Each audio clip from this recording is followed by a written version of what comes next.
Okay, so one of my most anticipated movies for the rest of the year is Antoine Fuqua's reimagining of The Magnificent Seven, which, for those who don't know, The Magnificent Seven is, in and of itself, a remake of Akira Kurosawa's Seven Samurai.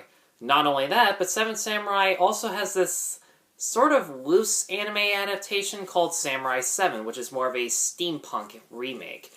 And I've looked at all of these ones from the original to all of the other adaptations, and for the most part they've all received very good reception. And I've decided to review each one from the original samurai film to the new western, to the anime, to the remake of the western, and figure out which ones have the best qualities that they all share and which ones have the best differences. So without further ado, let's get started with Akira Kurosawa's Seven Samurai.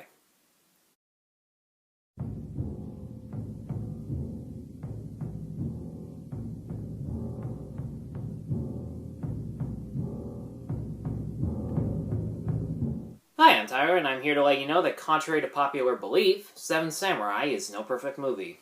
So in Seven Samurai, when a village is under threat of being raided of their crops by bandits, out of complete desperation, the village hires 7 ronin named, and I apologize if I get any of these names wrong, Kanbei, Katsushiro, Shijiroji, Kuchiyo, Heihachi, Kuso, and Gorobei to protect them from the bandits when they come back after the harvest is complete.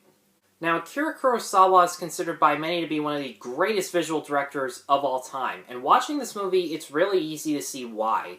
The cinematography is so meticulously fluid in each of its camera moves, because each shot could change from a close-up of 2 characters and then pan over to a wide shot of a larger group of characters in a single, unbroken take.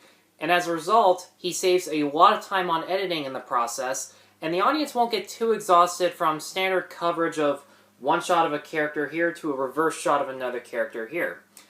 And Kurosawa also manages to stage all of his actors in shots that have multiple characters in the frame, and as a result you can see every character's action and reaction one at a time in the exact same shot. It allows the actors more control of the emotions that are being portrayed, and the audience can keep attention by focusing their eyes on whoever's talking and then on multiple reactions of what they just said so that you can feel the stakes a lot more.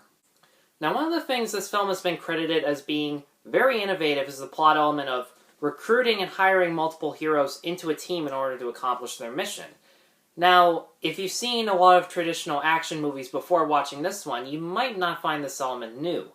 But for me, the reason this element still holds up today is the fact that this film in particular takes its time developing the 7 ronin to the point where it isn't until an hour in where the samurai are all assembled and are heading to the village. Before that, we get to witness the lives of these 7 ronin, and the reasons they're willing to defend a poor village that'll only pay them in food, whether it be because they feel honor-bound to help the poor, or because they have nothing better to do and just do it for the hell of it. And for those reasons, you genuinely believe that these samurai want to help these people. But at the same time, they're also equally as uncompromising to these villagers. Because when they first arrive to the villagers are scared shitless of them and greet them coldly. So one of them sounds off the alarm for bandits and the villagers run to them begging for help, showing that they're their last hope and that they need to respect them and listen to their every command. And from then on, they do, which is a very nice lesson learned. Now, out of all the samurai, the 2 that stand out for me in particular are Kanbei and Katsushiro. Takashi Shimura does a great job at portraying what is basically your typical wise sage. But even though he is very stoic, especially when comrades do die in battle, he's never too brooding, and he does actually have a sense of humor, and he does laugh at Heihachi's jokes or at Kikuchiyo's stupidity. But I do feel that he's never too brooding or too lighthearted, in that there is an even balance, and as a result he does feel more realistic. And with Katsushiro, you identify with how eager he is and how much he wants to learn from Kanbei, whether it be from strategic planning or testing a wannabe candidate by surprise attacking them. But whenever he's told to stay put and either observe or stay out of the fight, rather than whine about it like any other character does nowadays, he actually stays put, observes, and stays out of the fight, and for once he actually learns something, which is very refreshing to see. As for problems, one trait of Kurosawa's that I wasn't really sure about is how exaggerated and unrealistic certain character expressions and body language are. Now, with a character like Kikuchiyo, this actually works because he loves being challenged by opponents and he has this insane amount of bloodlust. And when he jumps for joy like a little kid or smiles incredibly wide, you actually feel the same emotions he does because he's having fun with it and so are we. But there are other characters like this one old man who unrealistically wiggles his cane even though he's perfectly fine, or a woman who, buries her head in the ground in complete shame. It's little things like that that I found really hard to take seriously. And on top of that, there's this romance between Katsushiro and this female villager that I don't really see what made them fall in love. It just felt really forced, and if I'm being honest, it didn't add anything to the plot.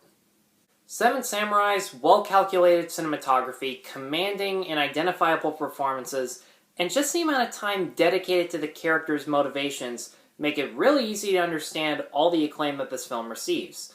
And for that reason, I'm going to give Seven Samurai a 4 out of 5. Guys, thanks as always for watching. Be sure to like, subscribe, check out my other reviews at NoPerfectMovie.com. Stay tuned for other reviews of the original Magnificent Seven, as well as Samurai 7. Thank you all so much for watching. Take care.